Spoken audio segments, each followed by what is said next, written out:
जीवन में ज्यादा रिश्ते होना जरूरी नहीं, पर जो रिश्ते हैं उसमें जीवन होना जरूरी है। जिंदगी की हर सुबह कुछ शर्तें लेकर आती है और हर शाम कुछ तजुर्बे देकर जाती है।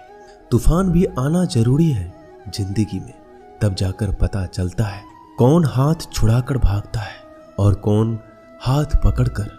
सोच का ही फर्क होता है, वरना समस्याएं आपको कमजोर नहीं बल्कि मजबूत बनाने आती है।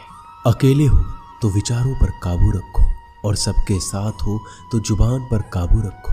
कोई भी रिश्ता अपनी मर्जी से नहीं जुड़ता, क्योंकि आपको कब कहां किससे मिलना है यह ऊपर वाला तय करता है। मान और सम्मान की लड़ाई में कभी अकेले रहना हो तो रह लेना, लेकिन किसी के सामने खुद को टूटने मत देना, क्योंकि जब खुद का सम्मान करोगे तभी दूसरों से सम्मान पाओगे।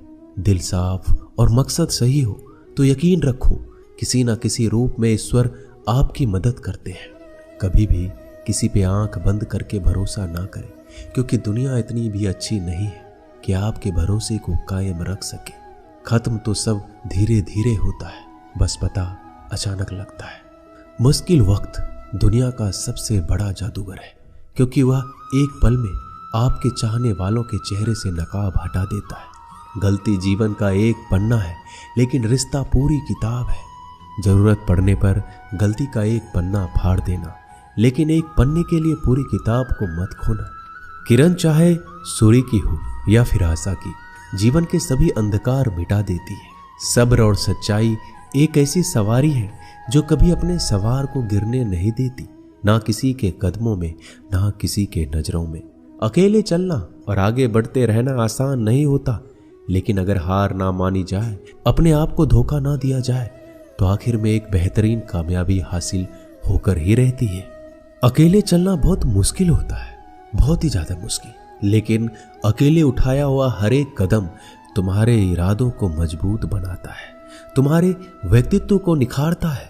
श्री कृष्ण कहते हैं, हर वो इंसान जो अपनी लड़ाई अकेले लड़ रहा है, अपना रास्ता अकेले तय कर रहा है, लोगों की कड़वी और चुभती हुई बातों को अकेले सह रहा है, बस अपने रास्ते पर चलते रहो और आगे बढ़ते रहो। मैं तुम्हारा साथ अवश्य दूंगा। जिंदगी कमाई दौलत से नहीं मापी जाती, अंतिम यात्रा की भीड़ बताती है कि कमाई कैसी थी। सत्य केवल उनके लिए कड़वा होता है जो लोग झूठ में रहने के आदी हो चुके हैं। जिंदगी में जीतने के लिए जिद होनी चाहिए, हारने के लिए तो एक डर ही काफी है।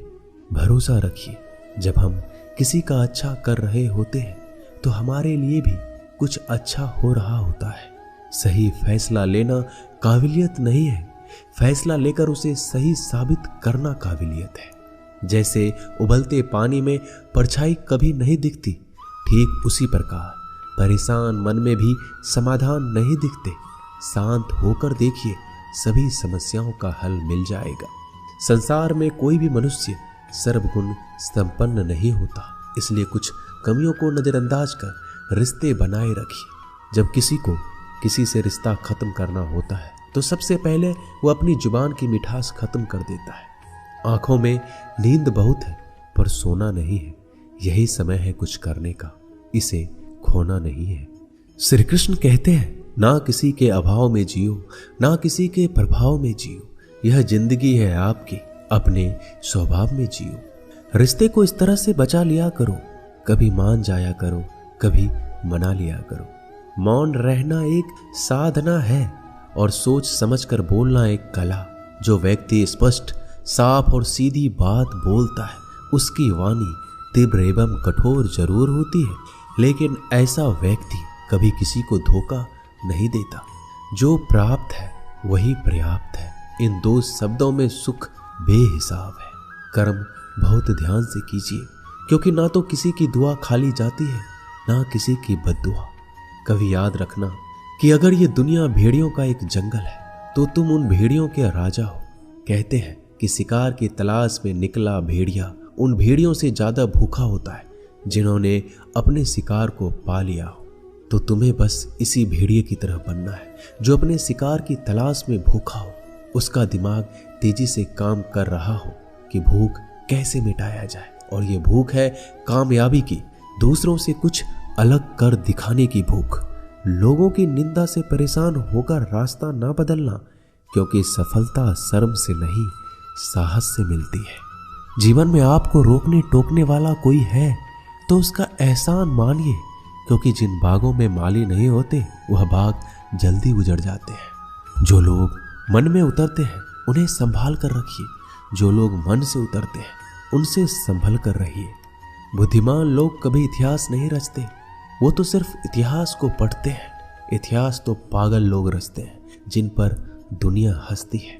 जिंदगी में इन दो लोगों से हमेशा दूर रहना, एक जो व्यस्त रहने का दिखावा करता है और दूसरा घमंडी, क्योंकि खुद को व्यस्त दिखाने वाला व्यक्ति अपनी मर्जी से बात करेगा और घमंड वाला व्यक्ति अपने मतलब से याद करेगा।